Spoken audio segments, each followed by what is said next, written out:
রাধে রাধে। ওম নমো ভগবতে বাসুদেবায়।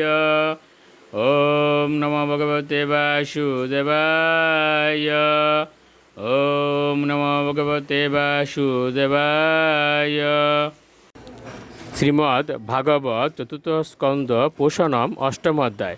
ধ্রুব মহারাজের গৃহত্যাগ ও বনগমন। শ্লোক 51।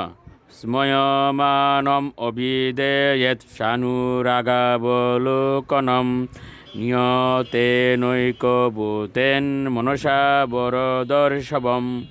অনুবাদ: ভগবানের মুখমণ্ডল সর্বদাই মধুর আশিতে উদ্ভাসিত এবং ভক্তের কর্তব্য ভগবানের সেই ভক্তবৎসল রূপ নিরন্তর দর্শন করা। ধ্যানকারী কর্তব্য সমস্ত বর প্রদানকারী পরমেশ্বর ভগবানকে এইভাবে দর্শন করা। শ্লোক 52। এবং ভগবতরূপম সুভদ্রম দেওতু মন নির্বৃত্তা পরয়া তূর্ণম সম্পন্নম ন নিবর্ততে।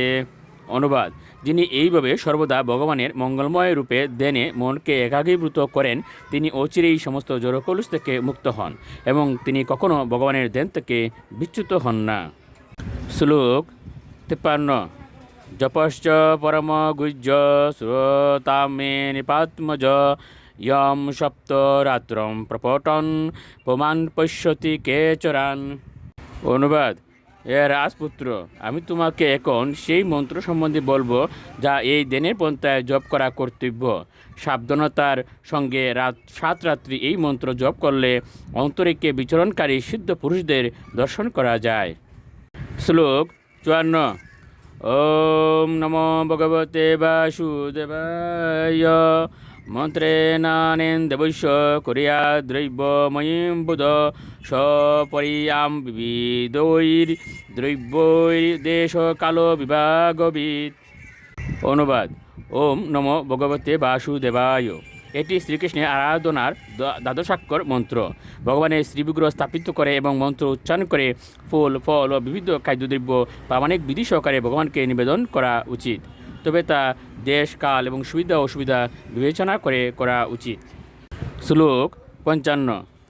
সলিলই শুচিবীর মালরি বনরিমূল ফলাদিবীয় সস্তাঙ্কুরাম সুকৈশ্চার চেত তুলসা প্রিয়য়া প্রভুম।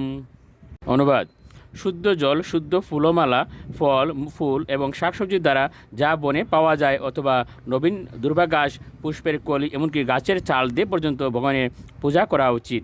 আর যদি সম্ভব হয় তাহলে তুলসীপত্র নিবেদন করা উচিত, যা পরমেশ্বর ভগবানের অত্যন্ত প্রিয়। রাধে রাধে।